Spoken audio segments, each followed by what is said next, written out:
Hello, hello. Happy New Year. Happy New Year. It feels like it's been so long since I've done one of these. It has. You died. We missed you. You did die, though. I did die, like, pretty close. Girlie was in the hospital. I spent a little bit of time in the hospital, and I spent a little bit of time with an IV pump plugged into my arm. I got to carry it around on a cute little satchel. It's great. It was a good time. Kidney infection, but I think I'm better now. Hope it stays that way. We're not entirely sure, but, we're working on it. We ended the 2024 chapter real bad. Yeah. Yeah, you were in the hospital. My dog died. Yeah. It's been a rough one, you guys. Can't be worse. 2025 can't be worse. Nope, that's what we've said since 2020, and it has only slid further downhill. So my statement is, hopefully it at least stays the same. I'd like it to get a little better, preferably. So would I, but if I say it can't get worse, the universe has proven to me that it can. Spit on your face. Exactly. And Burger's chiming in as well. He says, Merry Christmas, Happy New Year, Happy Hanukkah, Happy Kwanzaa, Happy Holiday. Beautiful. What a... Exactly. Couldn't have said it better myself. Truly, like, the maestro of our generation. Do any resolutions for the new year? Anything? My New Year's resolution is to not harbor anger as closely as I do. Wow. I've been a very angry person this year. Well, my New Year's resolution is to get more sponsors for the podcast. Ooh, I like that one. That is a strong one. But that is a good thing to mention. This is the perfect time at the top of the show to throw a shout out over to our current sponsor over at buyblacket.com. Yeah. Buyblacket.com is a fantastic website for all of your little eclectic needs. Shopping. They've got perfect little gifts. They've got t-shirts. They've got mugs, coasters. More specifically, they have a coffee lovers collection, which is perfect for the people who listen to our show. Perfect for us. Ooh. If you go over to buyblacket.com, you can discover the ultimate coffee collection featuring unique t-shirts, mugs, and coasters for coffee enthusiasts, just like yourself. And if you go to buyblacket.com/creeps, you can use our discount code and our affiliate link to get a special discount from us on your order. Yeah. So that, once again, is buyblacket.com/creeps. Whoop whoop. To check out all of the fun things that they have to offer. Thank you to Buy Blacket for sponsoring our show. We love you. We do. All that to say, welcome to the new year. New year, same us. Let's get into it. Let's get into these topics. I'm Kate, And I'm Jane, and this is Creeps and Coffee. a show where we talk about the dark parts of the world around us Cryptids, conspiracies, things that go bump in the night. and the crimes behind the scariest creatures of all, humans. Join us as we take a look at the stories sure to give you the creeps. Pull up a seat, grab a coffee, And let's have a chat. So it wouldn't be Creeps and Coffee if we weren't talking about some sort of creature at any given time. And there is no creature that Jamie and I enjoy yapping about more than a mythological Greek creature. Woo! As much as I love Bigfoot, as much as I love Mothman, Jamie and I, like, the foundation of Creeps and Coffee started... They're adding Mothman to Fortnite. I'm gonna kill myself. The foundation of Creeps and Coffee, I can tell you exactly, started with the Greek mythology island on PopTopica.com. I love that. I love Greek mythology. Me too. And we only felt it fitting that to ring in the new year, we could just kind of have one of those, like, heart-to-heart, like, happy things that we love talking about episodes. And what better to do that with than with Greek mythology? Yes. So, we have hand-selected 4 creatures in Greek mythology, basically the ancient equivalent of a cryptid, which, in my books, my 2 favorite things are history and cryptids. Yeah. So, a historical cryptid, sign me up. And we only picked 4 Because there's a lot because to get into. there's so many and there's so much detail in all of them. Because Greek mythology is just a wild ride of Zeus fucking everything. The end. Yeah, and it just complicates a lot. I mean, I'd love for us to do episodes on that, too, but Oh, that would have to be its 100%. own separate series. Yes, it would be our zombies all over again. Zombies Just- times 100. Yeah. So we thought we'd pick from a handful of the mythological creatures, specifically on the Greek side of mythology, to really just dive into. So, my first one, it's a little bit unconventional, and it's gained popularity in recent years. You know it, you've seen it, you've heard of it. You know him, you love him, you're a little scared of him. John Cena! No, I want to talk about the Demogorgon. John Cena! Have you ever seen John Cena and a Demogorgon in the same room? No. Actually, they're both characters in Fortnite. So I have seen them probably fight each other. I don't know. Oh my god. I'm just kidding. So I actually wanted to send you a picture, Caitlin, of Please do, I love what pictures. a mythological Demogorgon looks like. Mm-hmm. Because the one you're probably thinking of is the one from Stranger Things with the weird face that opens up into a mouth. I have been conditioned to think of this, yes. Tall, skinny. Jamie and I have a picture with that Demogorgon from Las Oh my Vegas. god, we do! Yeah, we sure do. Smash. Just kidding. What? Who said that? Okay, I'm just kidding. That's actually you. So I want you to look at the picture I sent you, please, quickly. So that's what a mythological Demogorgon is, sort of. That's Demogorgon vibes, essentially. Sure. There's different iterations, but that's Of course the there are. general what we're looking at. And again, as with all photos, you'll be able to find the pictures that we're referring to Yep. on our Instagram at Creeps and Coffee. And of course, because I'm insane, it's also a character in D&D, but I'll talk about that later. Okay. Because, Caitlin, for you first, we'll talk about history Yay! and etymology. Ah! Oh my god. It feels Yeah. like Christmas never ended. Yeah. We got mythology, history, etymology. My 3 favorite things. So, My 3 of my favorite ologies. yeah. History's not an ology. For some What? reason, I wanted to add pornography to that, but that's not Oh my god. as a joke. But it's not. It's also not an ology. Pornology.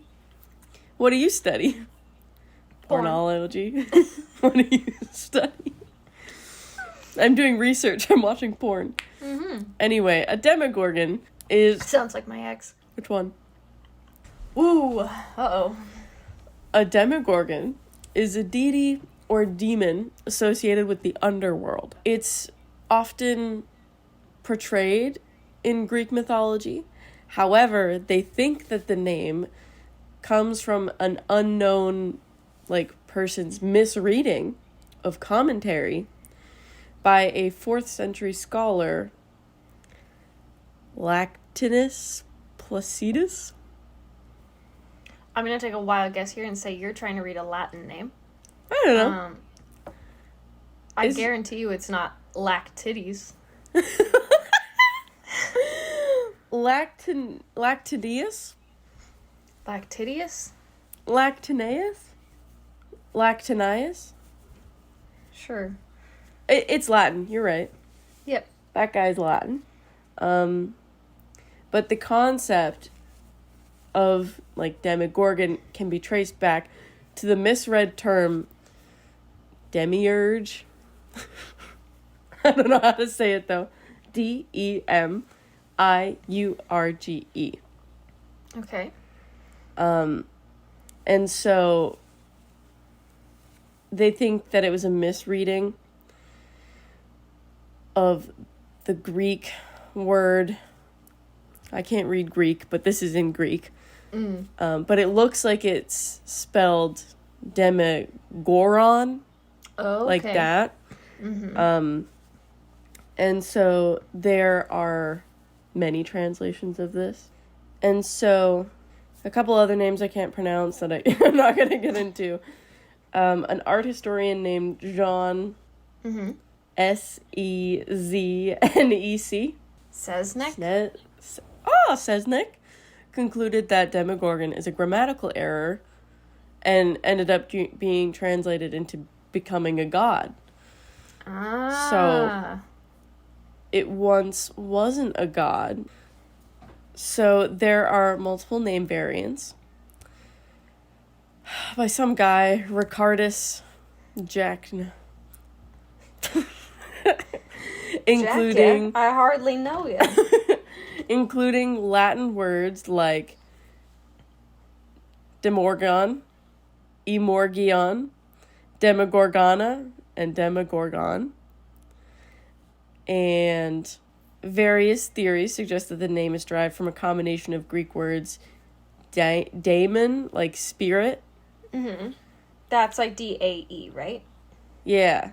Yeah. And then less likely demos, like people. And gorgon, like the ancient Greek monster, a gorgon with the, like Medusa. Medusa. So, the name Demogorgon is introduced in a discussion of debate, if you didn't hear that, good, because I'm not too sure what it means, which mentions the supreme being of the threefold world. And then it says, like, the Latin for that, which I'm not even going to try. That's fair. Because I'm already messing up the English names. Yeah, no, that's fair. And in one manuscript, it also says, translated to English, Dictum diem digamorganum summimum sicus secret. I just cast a spell on you. Yeah, suddenly I'm cursed for life. He is speaking of the Demogorgon, the supreme god whose name is not permitted to know. Prior to this, there's no mention of a supposed Demogorgon anywhere by any writer, pagan, Christian, nothing like that, besides this one. And then they believe it was misconstrued into the Greek Demogorgon. Interesting. And See, that's the fun part about etymology. I can't believe you find this fun. I find this part boring. No, that's my favorite thing about etymology is when it's because of a mistranslation that we get this big concept of something that we have in modern day. When you look back and you're like, no, people just read that wrong. Yeah. Like, we just messed that up a little bit. It's like, it shows the human aspect of research and of stuff like this. That, like, we've been just messing shit Without up. that one guy who needs glasses back in ancient times, we wouldn't have Stranger Things. Exactly! It all comes full circle. Just think, you guys could be that guy one day. Messing up research. We could be that guy. I am that guy. I'm messing up a lot. With this mistranslation in mind, suddenly people are like, whoa, a Greek supreme being. Like, crazy. It's a god named Demogorgon. By the late Middle Ages, there was this idea of a primordial Demogorgon in Europe, so that they start mentioning that it's the like Pan, you know Pan. They say that Pan is the Demogorgon's son. You know Pan. You know that guy. You know the Muffin Man. Lives on I know Drury the Lane. Muffin Man. Did we both know the Muffin Man? We're on crack today. Yep. Today. So there's another variant saying that Hermes' son Pan, but in this one it's Demogorgon's son. Anyway. The Demogorgon is mentioned as a primal god in multiple Renaissance texts, and it's glossed over as the demon gorgon, god of the earth, terror demon. All these different scary names, essentially. Yeah, at its core, just spooky. And then it's slowly, when the Christian writers start dealing with it, they start taking it to, like, hell. Where they're like, oh, this is an underworld, like, bad guys. So there's an epic poem about how Satan passes through regions of hell to get to Earth, and then there's like a quote that's like Orcus in Hades and the dreaded name of Demogorgon.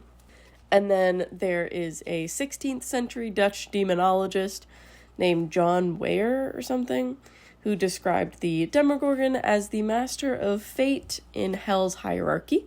The Demogorgon in one work has a splendid temple palace in the Imavo Mountains, which are today called the Himalayas, where every 5 years the fates and the genies, or genii, are all summoned to appear before him and give an account of their actions.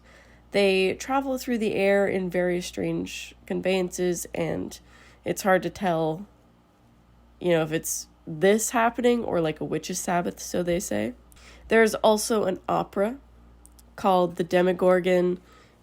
He's the protagonist of it, called The Demogorgon or the Confused Philosopher. The Demogorgon is also a central character of Voltaire's 1756 short story Plato's Dream, known as a lesser super being who was responsible for creating the planet Earth. Also, lesser super being, but you made Earth? Okay.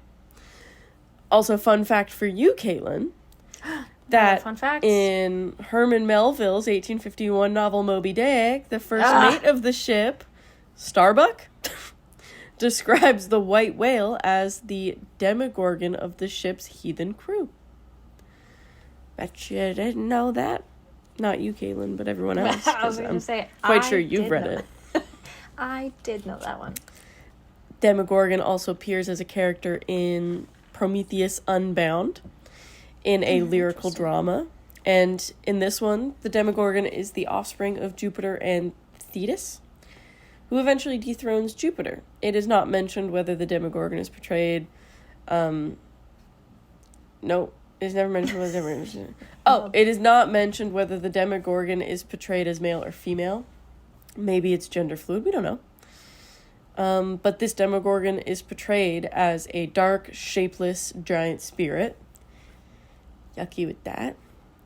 And, of course, the Demogorgon is given its most famous appearance, I would argue, from the Netflix original show Stranger Things, which began airing in 2016. Show. And they introduce it in the concept of Dungeons and Dragons as a Dungeons and Dragons creature, which I will jump into right now. Mm-hmm. But honestly, they're kind of scary. The ones in the TV show. Yeah, the portrayal of them in the show are freaky. They got too many teeth in there. Way too many teeth. Thank you. Too big of a mouth, honestly. Oh my God, thank you. I'd say the second most popular form of media, honestly probably the only other form of media you'd hear about a Demogorgon in, is D&D, or Dungeons and Dragons, which if you know me or listen to these podcasts, you know I love it. It's a fantasy role-playing game, and the Demogorgon in this one is a powerful demon prince, also known as the Prince of Demons. It's a self-proclaimed title, and he's one of the greatest villains in D&D history. He's depicted as 18 feet tall, reptilian or amphibious. He's a type of demon with humanoid form as well, and his torso is ape-like, and he's got either hyena heads or they say mandrills, which are those monkeys with the scary looking faces with the big fangs up front. And they describe it as twin snake-like necks, long tentacle arms, and the two heads have individual minds and names. Yeah, super fun. That's fun. And that's not terrifying or anything. And then I also wanted to add, and to jump back to the Prometheus Unbound, because I have more about that. I just got too excited about the D&D stuff, to be honest. When the story brings them to the underworld and they visit the Demogorgon, they see a mighty darkness that throws off rays of gloom. But it turned out he was a rather chatty and cooperative character and helped the visitors in the end. And in the end of the speech, they give a speech of praise and love. Okay, king, pop off, or queen, I don't know. Whatever you want to be. And then my final yap about D&D is there are some interesting names for a Demogorgon besides, like, Demon Lord, whatever I said before, like Prince of Hell, that kind of thing. There's the imprisoned one, and then this one. Caitlin, I want you to spell this with me. Okay. And then we can try and say it. L. Okay, I'm ready. Yep.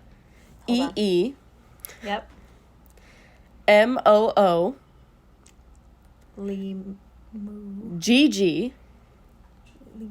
O-O. Limugu. G. Limugug. O-O-N. Limugugun. Limugugun? Is this Welsh? Limugugun, the Deep Father. This is one of the train stations we stopped at in Wales, isn't it? Limugugun. Flendidno. Mm. Flendidno is spelled with 2 L's. Why did 2 L's make an F sound? Make that make sense. Because I was trying to learn... I was learning Spanish, so I was like, oh, like 2 L's means like a Y. The train attendant was like, Flendidno. And I think I'm still not saying it properly, but I was like, We're I not. don't know this one, the one I'm pointing to. Please. Just tell me where to get off the train. But, yeah, that's Limugugugunen, also known as Demogorgon. No, the concept of the Demogorgon spooks me. I think just because, quite frankly, because of the conflicting results of, like, okay, well, is it a demon? Does it have more power? Is it just like a creature? Where does it fall in the sort of mythology world? Mm. And there's no clear answer. But every depiction is not one that I want to come in contact with, personally. I knew you would like it because of the history and the word history. Because when I figured, what do I want to do? I was interested in the modern stuff because I was like, I love D&D, I love Stranger Things. I want to talk about a Demogorgon. And then I started doing research and I was like, oh, Caitlin's going to like this. But see, no, I like the ones that are like this, where there is such a historical foundation to it, but it's such a big impact that it's carried into modern day. It goes into things like D&D and things like modern, like pop culture is what I was going for. Yeah. Things like pop culture, where it's still relevant, it's still interesting, it still captures the attention in the way that the verbal storytelling that happened during Greek and Roman times would captivate the audiences that were hearing it for the first time. Like, it's still a concept that draws us in. And it's still a creature that gives you that little spook factor. Yeah. And I like that. And if I come across one in D&D that's 18 feet tall, I'm dying. Probably. I think if you I'm came dying. across that, I think if you came across it in real life too, it would probably not be good. Yeah. I think, yeah. I was going to make a joke and say, nah, I'd survive. No. Well, what do you have for us? My first one is significantly smaller in size, not quite that tall, but has the same sort of draw for me, and always has, in the sense where it freaks me out, but I think it's really cool. That's a I'm lot gonna of talk things. about, it is a lot of things, you're right. But when we're talking about Greek mythology, we're talking about harpies. Ooh. Yes, thank you. So, Love a heart. in Greek and Roman mythology, a harpy, the Roman version would be a harpia, because they always have to make it different, is essentially a half-human, half-bird. More specifically, they are the body of a large winged bird and the head of a woman. Yep. Often they are portrayed as a personification of storm winds and like a strong gust Okay. from their wings, right? Teacher, I have a question. Yes. Are they the same as the Furies? No. Okay. different. Gotcha. Similar, but different. Okay. Thank you. So, harpies, again, were generally depicted birds with the heads of maidens, super pale faces, and super long claws. Roman writers depicted them as ugly women, like they were scary, they were ugly. The Greek side of things looks at them more as enchanting, but still terrifying. In that sense of, like, beauty being, like, a scary thing. You didn't want to get captured by the beauty. Okay. If that makes sense. So we're going to ignore the Romans for now. As much as I love the Romans, we're not talking about Roman mythology. Get out of here. The Harpies were considered to be the hounds of mighty Zeus. Because wasn't everybody just a We're all chess here to piece? please Zeus. Exactly, just a chess piece for Zeus to fuck around with. As far as I know, from all of the research that I've done, I don't think he fucked any of them. But knowing Zeus, Well, there could be at least one story where that did happen, and I'm sure there is. But they were also considered to be ministers of the Thunderers. okay. So, again, a fancy way of saying, like, the play toys of Zeus, because Zeus was the Thunderer.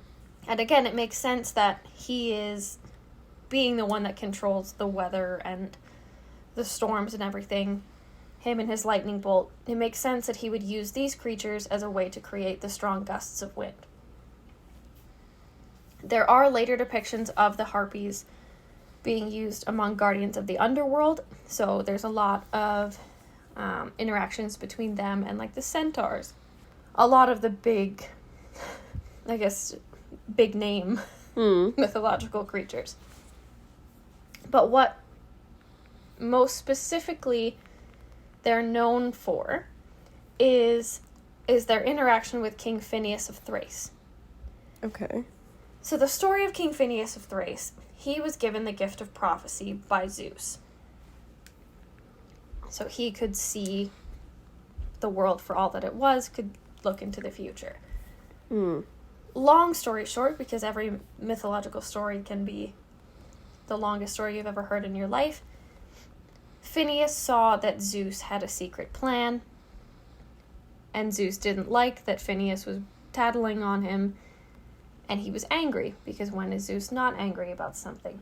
So he decided to punish Phineus by blinding him, so not only taking away that foresight in his prophecy, but taking away all of his sight, and then putting him on an island with a buffet of food that he could never eat. Oh. And the way that he maintained that he could never eat was that Zeus would send the Harpies down to steal the food out of his hands before he could get it in his mouth and satisfy his own hunger. Dude. Yeah, fucked up. Okay. There's later depictions saying that the Harpies would steal the food and eat it in front of him, or that they would dirty the food by dropping Dookie? their on top of the food, making it not edible anymore. But I feel like, not to, like, be pedantic about Greek mythology, but I feel like if you were starving enough, if you were hungry enough, you'd still have to eat the food with poop on it. Yeah. You know? Yeah. Just be like a weird episode of Survivor. You know? Eh. But, actually, Jamie, I'll send you a picture. Yeah. This is a depiction of a harpy from 1642. So... It looks like a big, ugly pigeon with an old white man's head on it. yeah, pretty much. That's sexy. Smash! Also, kidding. Yuck. No offense if there are any harpies out there listening. But you're not my cup of tea. So, in this story, the torture of the harpies, again being these hounds of Zeus, continued until the arrival of Jason and the Argonauts. That's Okay. a whole other mythological background that I won't get into, but like Yeah. big names. If you're not familiar with Greek mythology, big deal. Lot going on there. A lot going on. Phineas promised to instruct Jason and the Argonauts respecting the course that they had to take. So where they had to go, what they had to be doing. If they would take him away from the Harpies, if they would save him. Which, fair. So then, the Boreads, son of Boreas, the North Wind, Oh, who could also... like an there we go. aurora borealis. It just... Yeah. Whoa, okay. That just clicked for Jamie. I wish you guys... It's like when I teach my kindergartners and I can see a language concept click. So the Boreads could also fly, as they were the sons of the wind. So the sons of the wind were fighting off the, like, women of the wind, essentially, these, like, harpies. And succeeded, long story short, in driving off the harpies. They were supposed to die at the hands of the Boreads, but if the Boreads couldn't do it, then the Boreads were supposed to die at the hands of the harpies in this, like, ancient prophecy. Didn't really end up happening either way. What essentially happened was that the Boreads chased them, pursued the harpies to the, I don't know, I think it's the Strophides, Strophides Islands, Sure. where the goddess Iris was waiting, commanded them to turn back and leave the storm spirits unharmed. So Strophides ended up being kind of where their home was. And they left Phineas alone, for the most part. And promised that Phineas would not be bothered by the harpies again. So there it is.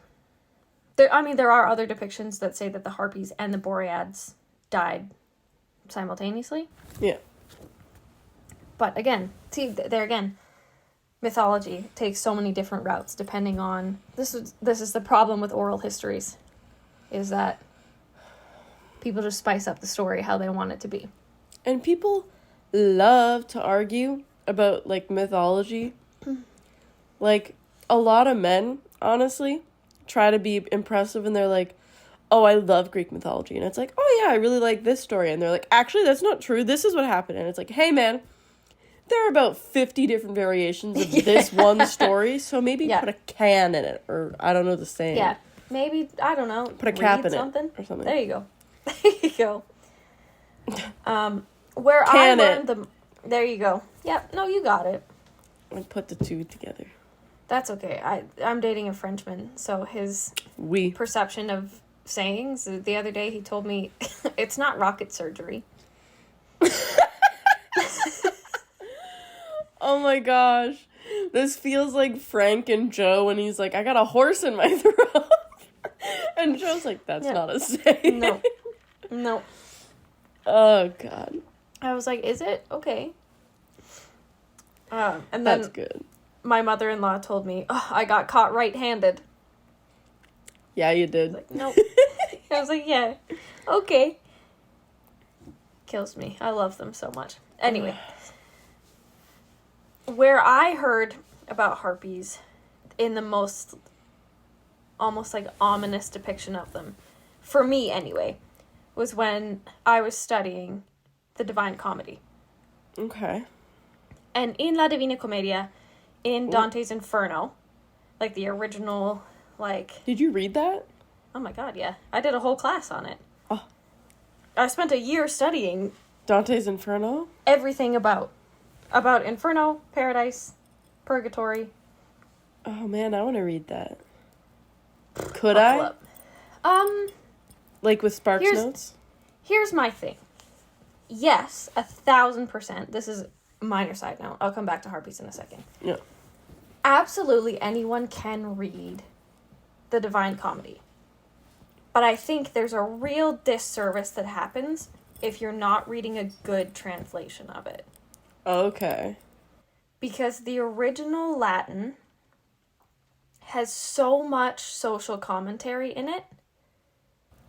That Do you there's read so- Latin? How did you?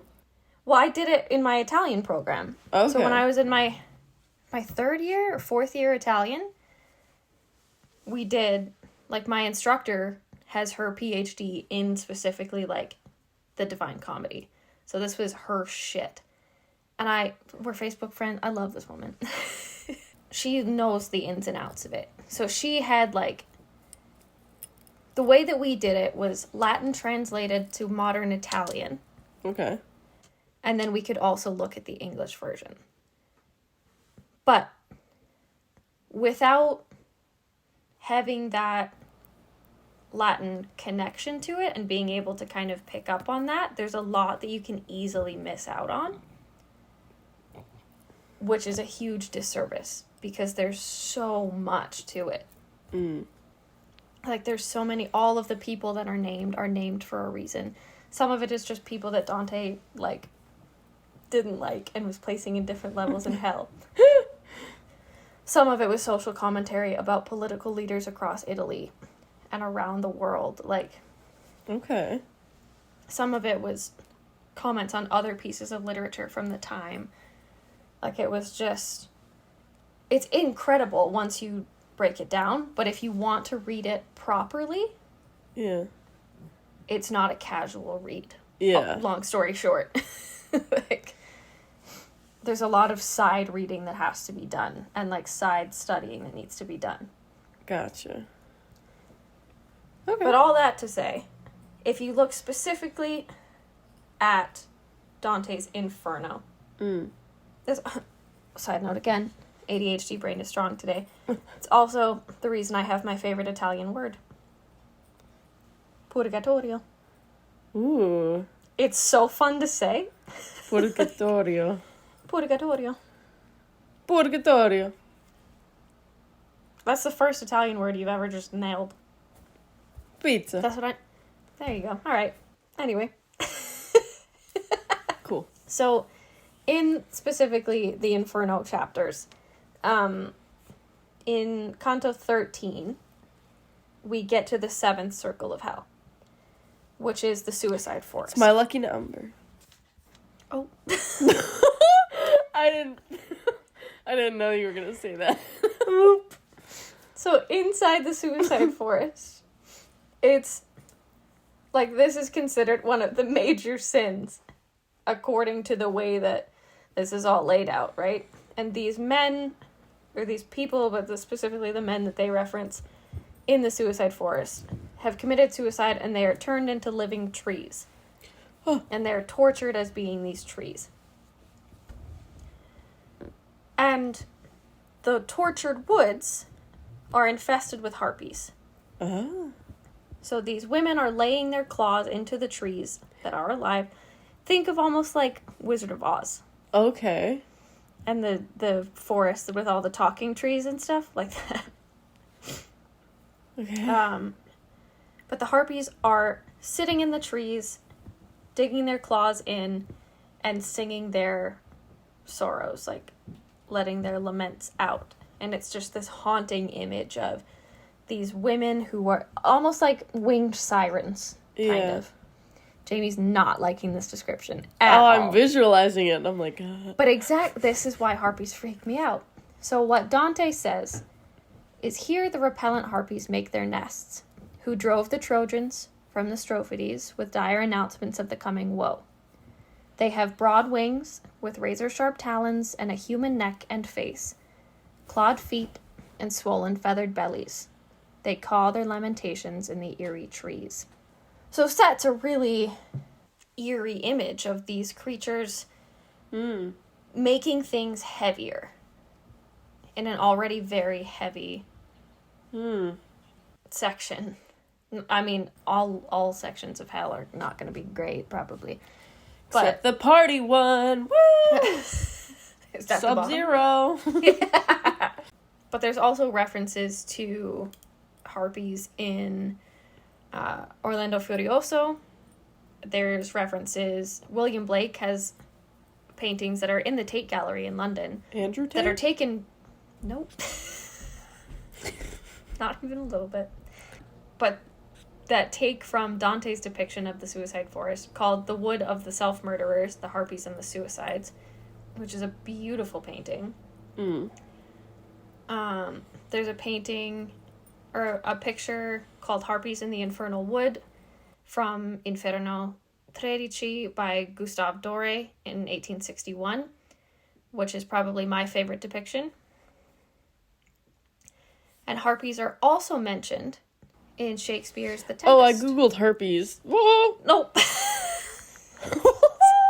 Equally It's as just scary. showing me herpes. Equally as scary. But they're also mentioned in The Tempest, Ah. where the spirit Ariel tortured Antonio, Sebastian, and Alonso, who are like the antagonists of the story, by staging a banquet scene similar to that in the Aeneid, which is, again, where Phineas is being, like, they're stealing the food. So, all that to say, harpies are kind of freaky. But If we now that- look at the real-life connotations of it, though, what's interesting to me is that we have the harpy eagle, which is a real creature, the largest predator, the largest winged predator, I should say, in the world, that is named after the Oh my mythological God. creature. Yeah, because it looks like one, but with a bird-ish face. Yeah, but they're huge. They're scary. And the female ones are bigger. Oh, I don't like them. They're spooky. They're also on the vulnerable species list. Oh, okay, I like them more. They might be spooky, but we gotta protect them.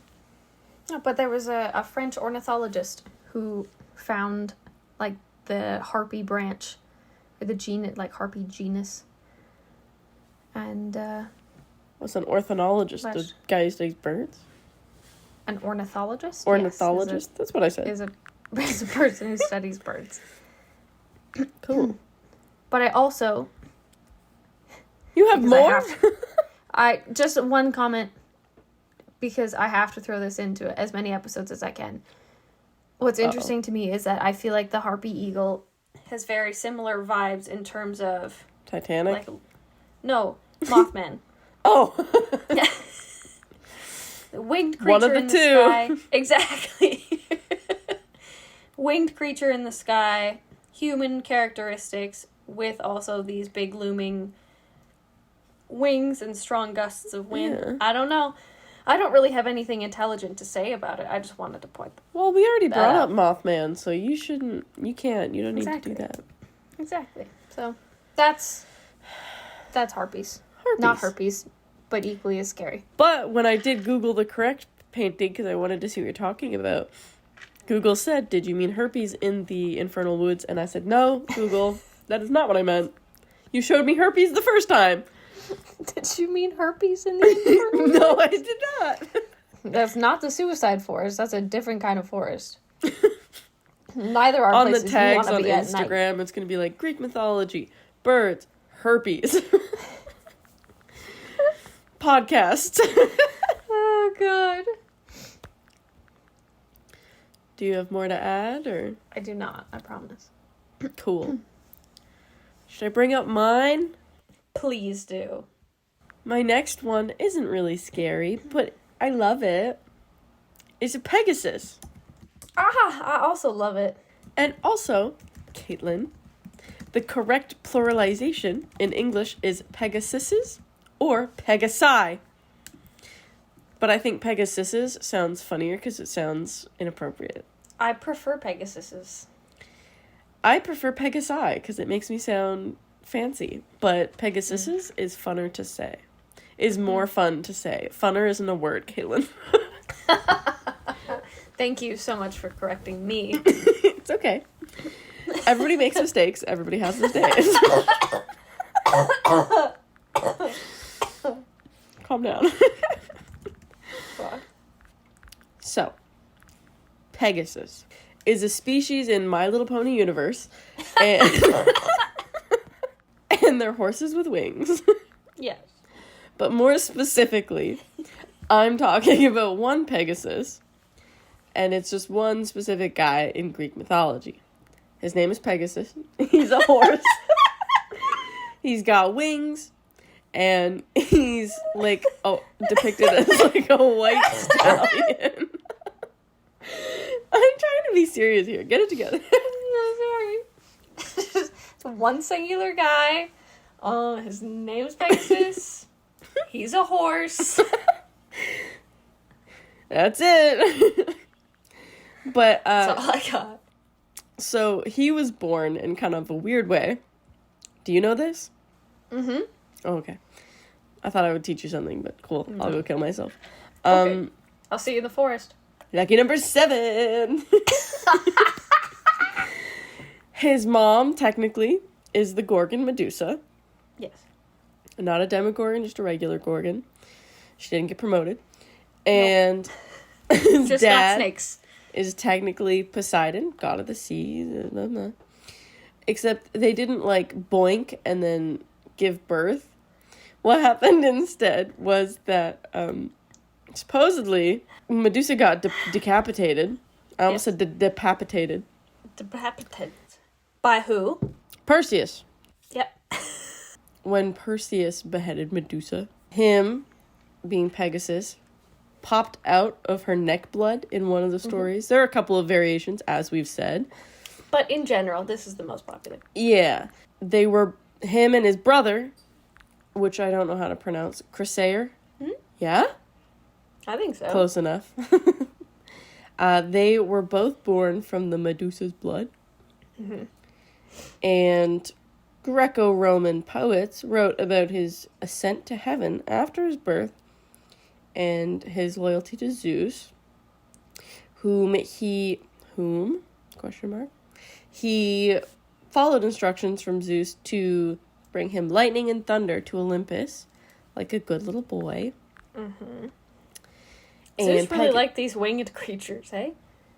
Yeah, Hermes, we love wings. harpies, Pegasus. Pegasus also has a constellation in the sky, which you can go look at right now. Also, there was a meteor shower tonight, and I saw some meteors. I did not. He's also in a lot of Greek pottery, paintings, and sculptures. Yes. But Pegasus is also the creator of the Hippocrean, the fountain on Mount Helicon? I think so. Okay. He was captured by a Greek hero named Bellerophon.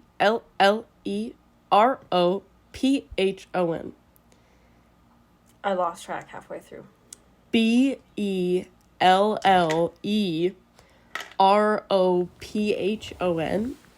Bellerophon?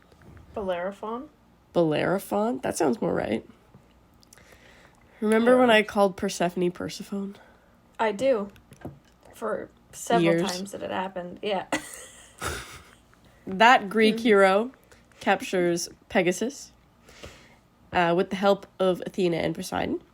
And Pegasus allows him to ride said horse in order to defeat the monster Chimera, which I feel like we've talked about multiple times. We have. I mentioned Chimera a minute ago, too.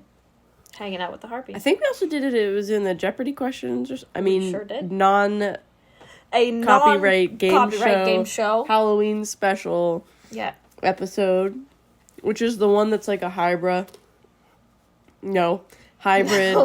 of like a lion and a goat and a snake. Yes. All those spooky ones. Yes. And Bellerophon Bellerophon. fell from Pegasus's back while trying to reach Mount Olympus.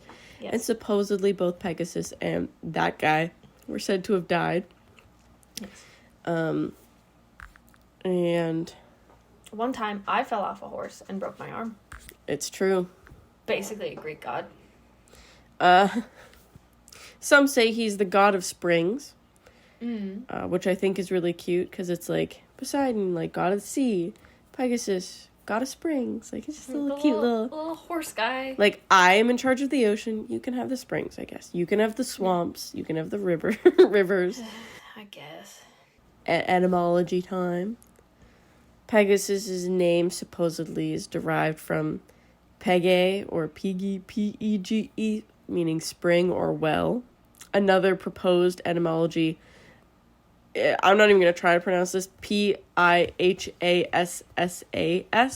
meaning lightning, like for Zeus. Ooh. It's Like also, for Zeus. it's also said that when he would flap his wings, it would clap like the sound of thunder when he was angry, which is really cool. And apparently, according to early myths, everywhere this winged horse would strike his hooves on the earth, a spring would burst forth. Eee! Which I think is really cool. Cool. It's super cool. Super cool. Another variation of his origin story is that And when... another thing about Pegasus? And another thing about Pegasus is when his mother was beheaded, Medusa. Yep. Apparently, when her blood fell onto Earth, it was soaked up with the blood and the pain, and that's what created them. And then the last version, another one of the versions, is similar to when Aphrodite came from like the sea foam, which was the severed genitals of Uranus, cast in the sea by Cronus. Yeah. It was like that, but the sea foam created like Pegasus and shiz, you know? And in other versions of the myth, Athena tamed him and gave him to Perseus, who flew to Ethiopia to help Andromeda. And apparently, when Zeus was honored, and I hate you, was honored, and Zeus transformed him into a constellation on the day of his casterium, or however you say it, when he was transformed into a constellation, a single feather fell from the sky to the earth near the city of Tarsus, which I think is super cute. And then, less cute, during World War II, the silhouetted image of Bellerophon. The one that fell off of Pegasus. The one that fell off of him and died. There's a silhouette of him on Pegasus as a warrior, which was adopted by the United Kingdom to newly raised parachute troops in 1941 as their upper sleeve insignia. That's great. They didn't want to pick someone who didn't die? No. There's also a Turkish airline called Pegasus Airlines. That makes sense. He could fly regardless. And there really is a My Little Pony Pegasus line. Yes. And apparently Pegasus's flight has been interpreted as an allegory for the soul's immortality and a symbol of poetic inspiration. And then jumping off of that immediately, I'll end it by saying Pegasus is also in D&D as a monster to defeat or befriend. I will never defeat one. I will always try to befriend it. Because they're like celestial and like gorgeous. They're horses. And they're large celestial chaotic goods. They're horses. And they only take they only take like 12 hit points. No, it's 59. Is that a lot? Yeah, so like my character has like 18 max. Oh, okay. That's a bunch then. And their only action is they can attack you with hooves. You know what though? You ever been kicked by a horse? No, and I'd like to keep it that way. Yeah, me too. Have you been kicked by a horse? No, but I've come close. They're big. They're scary. Saw my life flash before my eyes. That's a Pegasus. Or Pegasi. Or Pegasuses. Pegasuses. Pegasus, if you will. Sure. Pegasus. I'm talking so much. Well, we can be just about done talking because I'm going to round off our, I don't know what I'm saying. I'm going to jerk off our final. I'm going to jerk off these Greek creatures. I'm going to round off our discussion on Greek creatures by talking about one that I have weirdly come to love. Okay. I'm going to talk about the Cyclops. Okay. I'm going to jump into some etymology because Okay. it was something that I actually learned for the first time doing research in this. I really thought I had a good grasp on the history, like the mythology of a Cyclops. There was so much more that I had no idea about. Oh. So, The name Cyclops, if I told you based on what you have been, like what has been portrayed to you, Yeah. what does the word Cyclops mean? One-eyed. Incorrect. Okay. Cyclops or Cyclopes means circle eyes or round eyes. Oh, so I'm a Cyclops? Right? Okay. So it's derived from the Greek word kuklos, or circle, and ops, which means eye. That's kind of stayed the same. If you work in ops, you work in surveillance, right?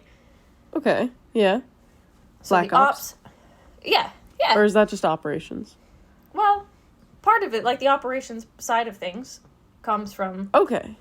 right? Yeah. Like, Cyclops were called the Cyclops because they had a single circle-shaped eye. If you think about how our eyeballs are, yes, they're round, but they're not circles. Okay. True. If we all had circle eyes, it'd be kind of freaky. Like, it'd be like a child's drawing, right? We have almond-shaped eyes or football-shaped eyes. Speak for yourself. Unless we're looking at a popped-out... You still have football-shaped eyes. Unless we're looking at Mike a popped-out Wazowski? eyeball. Yeah. But they have a single circle-shaped eye set in their foreheads. Okay. So that's Cyclops or Cyclopes, circle eyes or round eyes, which I blew my mind. Don't know why. But I want to talk about how I knew Cyclops. But we're talking classical literature again. My first real introduction to a mythological Cyclops was the Homeric Cyclops coming out of the Odyssey. Right. So, in the Odyssey, in Homer's Odyssey, the Cyclops are an uncivilized group of shepherds. The main Cyclops, Polyphemus, is the son of Poseidon, and he's encountered by Odysseus, the main character in the Odyssey, right? So, from that depiction, that's where we get the classic, like, oh, I need to know your name, who are you, I'm nobody, nobody's attacking me, Right. nobody stabbed my eye. Stupid. So Polyphemus and Odysseus have this back and forth. Odysseus stabs him in the eyeball, blinds him, runs away. When Poseidon finds out that his son has been attacked, and they all finally realize, well, what do you mean nobody's attacking you? This guy said his name was Nobody. Mm. And Poseidon finally realizes what's going on and realizes that this guy, Odysseus, and his crew have escaped on a ship. Then Poseidon tries to send the seas against Odysseus. And it turns into the shit show that is the rest of the Odyssey. Mm-hmm. But this is how most people think, in my mind anyway, how most people picture the Cyclops. It's this big giant with one eye. Yeah. Who kind of lives in this, like, sheltered island, right? Me not thinking, there's technically 3 types of Cyclops. That's just the Homeric Cyclops. There's also the Hesiotic Cyclops. And this one made me upset to learn about, because I did technically know about it already. And Jamie's going to know exactly why it bothers me that I knew about it already.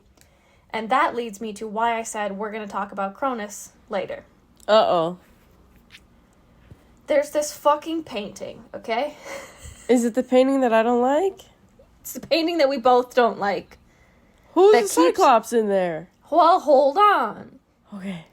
There's this fucking painting that I think I've ranted about on here before. You Called called Saturn Devouring His Child. And it's Cronus. Saturn is the Roman version. Cronus being the Greek version. Cronus being the Titan, father of Zeus, eating all his kids. Because, long story short, Gaia foretold that Cronus would be overthrown by one of his children. So instead of, I don't know, not having more kids, as soon as each of his children were born, Cronus swallowed them whole. Because they were gods, they weren't killed when Cronus ate them, they just survived in a little belly prison. And his wife, Rhea, asked her mom, how do I stop losing all of these children? I keep having these babies and he keeps eating them. And again, instead of somebody saying, hey, maybe stop having babies. Hey, maybe don't do that anymore. Gaia was like, give Cronus a stone wrapped in baby clothes. So when Zeus was born, Cronus ate a fucking rock.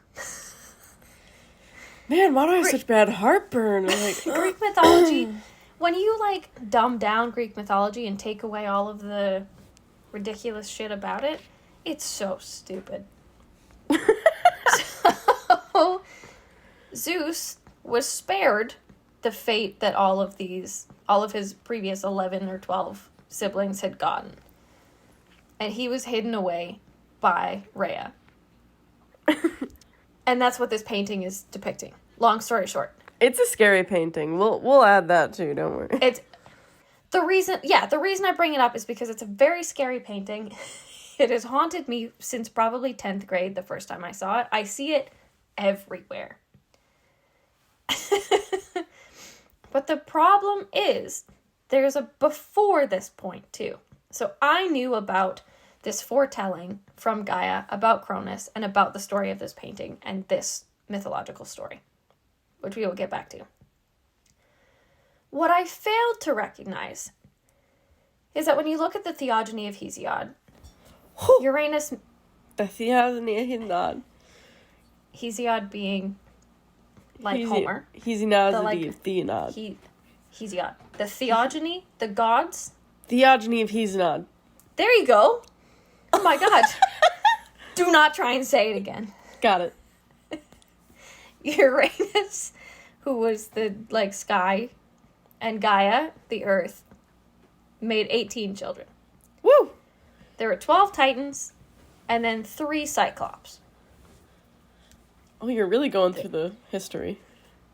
Well, you have to get to the Cyclops. It says, then bore the Cyclops, with very violent hearts, Brontes, thunder, Serapes, lightning, and strong-spirited Arges, who was bright, those who gave thunder to Zeus and fashioned the lightning bolt. So when they all worked together, because they were kind of weirdly related, they gave Zeus his powers with the thunder and lightning and light. It says, they were like gods in other regards, but only one eye was set in the middle of their foreheads, and they were called Cyclops or Circle-eyed by name, since a single circle-shaped eye was set in their foreheads. Strength and force and contrivances were in their works. So she had Gaia had 12 Titans, 3 Cyclops, and then she gave birth to 3 more brothers, the 100-handed giants. Whoa. Uranus hated these monstrous children, like the Titans, didn't like the Cyclops and the 100-handed giants. I eated them.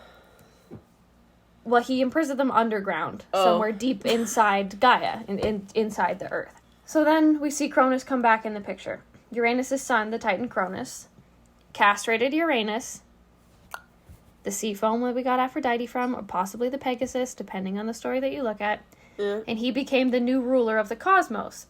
But he did not release the Cyclops, his brothers, and the 100-handed giants from their imprisonment inside Gaia. So they're imprisoned. Cronus is doing all this shit. He's imprisoned his brothers. He's eaten his babies. We're back to this point. Great. He eats a rock. Yep. Gulp. He is then forced to vomit up Zeus's siblings, who rebelled against the Titans. What? Zeus. Thank you for the sound effects. It's like one of those books that I used to get, like the Dr. Seuss books, where you could press. Yeah, you know what I mean. Ow! Yeah. Oh no! Boy, oy, oy, oy. So, vomits up Zeus's siblings. They all are like, what the fuck, dude? Dad, come on. Why'd you eat Again! come on, man. Zeus is like, oh shit. Oops. He's got brothers too that he fucked over. So then he released the Cyclops and the 100-handed giants, who then became Zeus's allies. The 100-handed giants fought alongside Zeus and his siblings.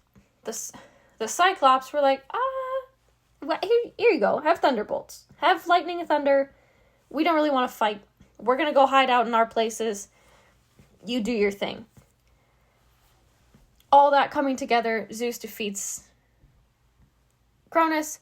All the siblings are able to overthrow the Titans, and then Zeus establishes himself as the ruler of the cosmos. So the Cyclops were very, very powerful in terms of their time of creation. They're the brothers of the Titans, so they're equally as powerful. They are just considered monstrous and deformed in the eyes of Cronus. But they are considered great allies to Zeus. And that painting haunts me forever. We don't see any Cyclops in the painting, but I thought it was important to mention because Jamie and I hate it so vehemently. Yeah. Yeah, so those are I thought it was just the Homeric, like, Polyphemus and that story of nobody and those, like, the Cyclops being Poseidon's son. But that's just Homeric. There's the Hesiodic, which is the Cyclops are the brother of the Titans. And then there's the perspective that the Cyclops are just wall builders. There's a third group of Cyclops. That's just it. They're the builders of the walls of Mycenae.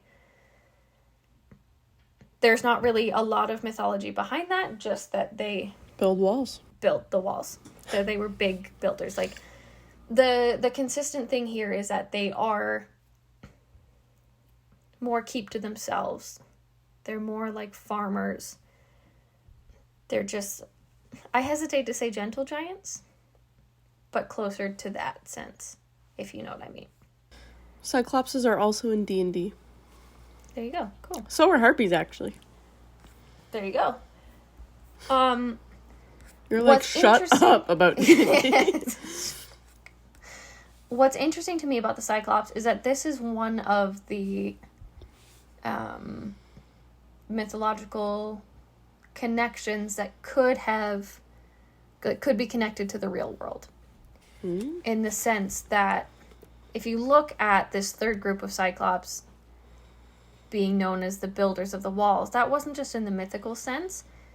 In the same way that a lot of places, like the building of Rome even, there's the whole backstory of Romulus and Remus and how they developed the city of Rome. And there's always a mythological connotation to how like these historical cities were built, and Mycenae is no different. So the people of Mycenae said, no, we didn't build these walls, the Cyclops did. Not in a mythological way, but in like a no, that's Matter of fact. who they were. Yeah. So there are real life connections, and people, Hashtag Cyclopses are real. well, people have done the research to connect things, and I will say, this is going to make me sound insane. Yes. Right off the bat, I'm not saying Cyclopses in this sense are real. They are not giants foraging in the hillsides. They are not the founders of thunder and lightning. Okay. But a possible origin for one-eyed Cyclops was presented by a paleontologist named Othniel Abel in 1914. And he found a bunch of fossil skulls of Pleistocene dwarf elephants that are commonly found off the coast of Italy and Greece. So we look at Greco-Roman connections. And they, at the very least, may have given rise to the Polyphemus story. Okay. So the Homeric Cyclops, of these Cyclops living in the hillsides. Alright, yeah. And Abel suggested that the large central nasal cavity, think about an elephant for a second. What's a giant hole in the middle of the face for? Something for Zeus to... No, think about an elephant. Not something for Zeus to put his dick in. What goes in the middle of an elephant's face, Jamie? Trunk. A trunk. But if you are not typically looking at elephants, particularly dwarf elephants, who are going to be significantly different, especially in evolution, coming from the Pleistocene era to what would have been modern day in 1914. The skull could have been interpreted as an eye socket Oh! of a skull bigger than humans, but with just one big hole. Oh, that makes sense. Right? See, I'm not crazy entirely. But I furthermore, I think it's important to point out that cyclopia is a real birth defect. Oh. Did it come before all of these things? I mean, there might have been cases of it, but it was not called cyclopia at that time. It does get its name because of these mythological cyclops. Yeah. But cyclopia is a rare birth defect that happens in about 1 in 16,000 animal births, 1 in 200 miscarried fetuses, and about 1 in 100,000, like there's a potential 1 in 100,000 births. That's quite a Yeah. bit. Wherein the fetus will have a single eye. What's interesting about cyclopia is that it's kind of, it's rare. And unfortunately, I'll send you a picture in a second. Uh-oh. It's almost always fatal within a day. Oh my gosh. Because the way that cyclopia develops is unlike in cases of the one-eyed cyclops and this like funky creature from mythology. It's typically an eye socket that develops under the nasal cavity, which stops the nasal cavity from being able to properly develop.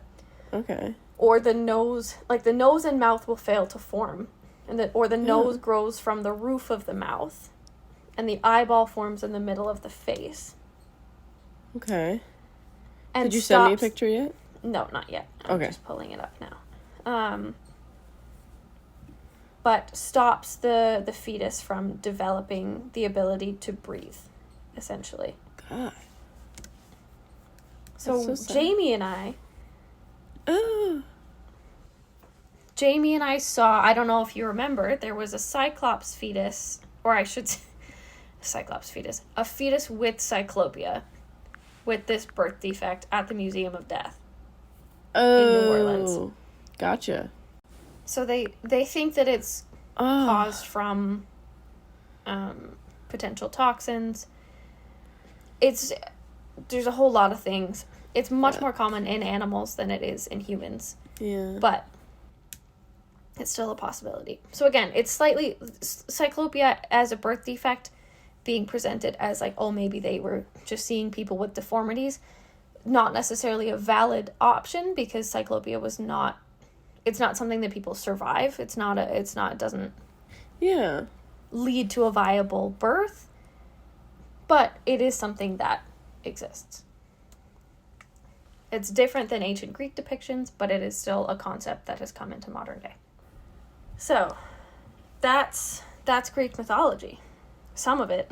Yeah. We can do more. Oh no, what a shame. That's us dipping our toes into it. But the episode's not over. It is not. And uh-oh, why? Weird. What the heck? I have been thinking, this episode especially, how strange it is to think that it feels like forever since I've actually recorded an episode because I was sick and dying. Yep. But it's also, I don't have that many episodes left. Unfortunately. Not because I'm dying. Oh, that did sound bad. I have 3 months to live. Yeah, I'm dying tomorrow, actually. Yeah. No, quite the opposite, actually. I'm having a baby. It's not mine, guys. Don't worry. No, it's not Jamie's, unfortunately. As much as we've tried, it just hasn't happened, so I had to find other routes. Yep. I am not having a Cyclops baby. I am having a fully viable, healthy child. Yay! Who I have already seen has 2 eyeballs and no wings. Ah, I know. abort? Is it too late? I'm just kidding. My child, if you're listening to this in the future, Auntie kidding. Jamie loves you. She was joking. I was not. But yeah, but but that means that this will, in all likelihood, be my last month of recording things. Oh my god, I because- thought you meant this was your last episode. I was like, No. wait. Just hold on, we didn't talk about this. No, January will be probably my last month of appearing in shows for a little while I am in the process of giving Life. birth to said child, finishing the growth and development of a creature that I don't know how they're going to get any larger, but somehow they will. And then eventually having that thing in front of me. Yeah. But yeah, that's there's a little coffee bean brewing. Not really a little coffee bean anymore, quite It's- large. A big coffee bean. Big bean. And I will tell y'all, I called it. She went, I have a big announcement for you. And I was like, oh my god, are you pregnant? It literally, you guys, when I tell you it was the most frustrating moment of my life, I spent a week like sweating about it because obviously she was the first person I told, other than the baby's dad. Of course. Baby daddy gets to know first. Yes, he did. But he and I spent a week like, how am I going to tell Jamie? What am I going to do? This is like the most special thing I have to tell Jamie ever. And I sat down and I said, let's talk. And she went, you're pregnant. And my whole speech went out the window. I was like, get out of my head for once. Yeah. But yeah, there's a little bean brewing. And very excited. There's nothing spookier than childbirth. I can tell you that. That is true. Not that I know, just hearing things.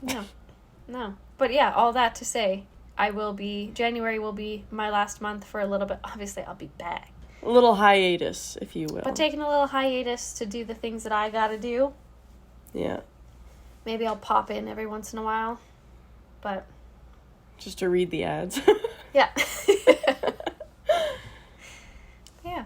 But thanks for sticking around. If you stayed until the end, this was your sweet little treat to end Yeah, there the you episode. go. There's your little surprise. Boom. But yeah.